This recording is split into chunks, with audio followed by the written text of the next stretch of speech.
یہ کس نے ہم سے لہو کا خراج پھر مانگا، ابھی تو سوئے تھے مقتل کو سرخرو کر کے۔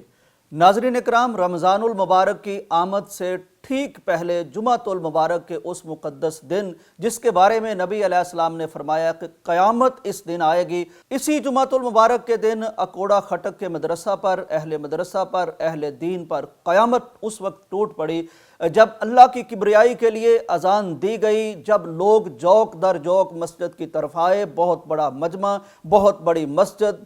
بہت بڑا خطبہ ہوا، اس کے بعد نماز ادا کی گئی، رکوع ہوئے، سجدے ہوئے، اللہ کی تسبیح، اللہ کی تحلیل بیان ہوئی، سلام پھرا۔ کچھ لوگ موجود تھے اسی مسجد میں، مقدس دن میں، کہ ایک بہت خوفناک بم دھماکہ ہوا۔ وہ بم دھماکہ اپنے پیچھے بے شمار زخمی چھوڑ گیا، 5 افراد شہید ہو گئے، اور ان میں مولانا حامد الحق بھی موجود ہیں۔ مولانا حامد الحق بھی عجیب شخصیت ہیں، ان کے والد مولانا سمیع الحق بھی پاکستان کے لیے جیے، اسلام کے لیے جیے، اہل دین کے لیے انہوں نے زندگی وقف کر دی۔ بیٹے نے بھی جس طرح زندگی اپنے باپ کے نقش قدم پر چلتے ہوئے گزاری، آخری لمحات میں بھی اپنے باپ کی سنت پر چلتے ہوئے، نقش قدم پر چلتے ہوئے، شہادت کی خلعت فاخرہ اوڑھ کے آج وہ اپنے باپ سے ملنے چلا گیا۔ ناظرین اکرام، یہاں افسوسناک بات یہ ہے کہ 57 سالہ مولانا حامد الحق جو مسافر راہ حق ہو چکے ہیں، جس طرح ان کے والد گرامی کی شہادت پر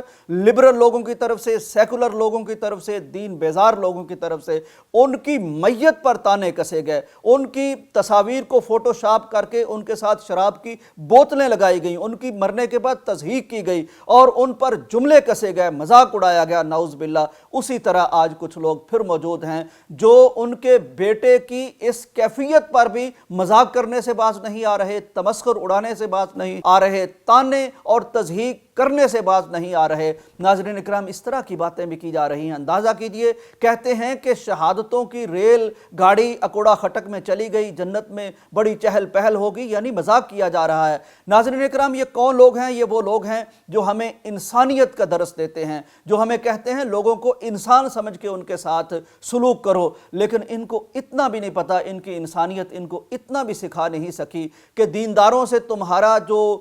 بغض ہے یا دینداروں سے جو بیزاری ہے وہ اپنی جگہ، لیکن کیا اتنا بھی نہیں پتا کہ جب مسجد کی صفیں خون سے بھیگی ہوں، جب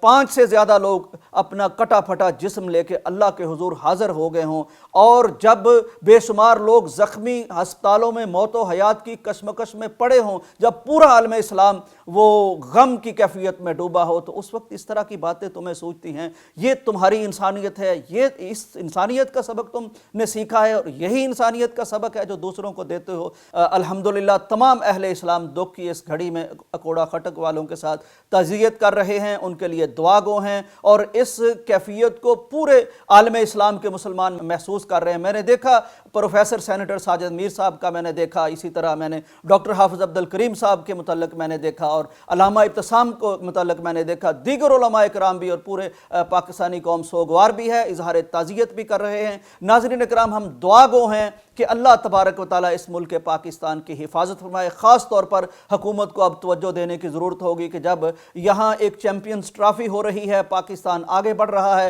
اس کے کھیل کے میدان آگے بڑھ رہے ہیں، اس کے زراعت کے میدان آگے بڑھ رہے ہیں، اور اس کی ترقی کی کیفیت بن رہی ہے، اور آگے رمضان المبارک آ رہا ہے، تو ان کو یہ ایک آنکھ نہیں بھاتا، دھماکے پھر شروع کر دیے گئے ہیں، اور خون پھر علماء اکرام کا بہہ رہا ہے، جانیں پھر علماء اکرام کی جا رہی ہیں۔ اس سے یہ بھی دیکھ لینا چاہیے کہ خون دینے والے کون ہیں، جانے دینے والے کون ہیں۔ وہی لوگ ہیں جن کی طرف ہمیشہ ہماری انگلی اٹھتی ہے اور جن کو ہم برا سمجھتے ہیں، یہی وہ لوگ ہیں جن کا خون اس پاکستان کی بنیادوں میں موجود ہے، اور یہی وہ لوگ ہیں جو خون دے کے آج بھی اسلام کو، پاکستان کو استحکام بخش رہے ہیں۔ ناظرین اکرام، ایک سبق اور ہے کہ دیکھیے رمضان المبارک بہت قریب تھا، علماء کرام تیاری کر چکے تھے، اہل دین تیاری کر چکے تھے، لیکن یہ اللہ کو پتا ہے رمضان کس نے پانا ہے، کس نے رمضان تک پہنچنا ہے۔ چنانچہ سلف صالحین کی بہت خوبصورت ادا تھی، وہ کہا کرتے تھے اللہم بلغنا رمضان، کہ یا اللہ اپنی قوت کے بلبوتے پر ہم رمضان میں نہیں پہنچ سکتے،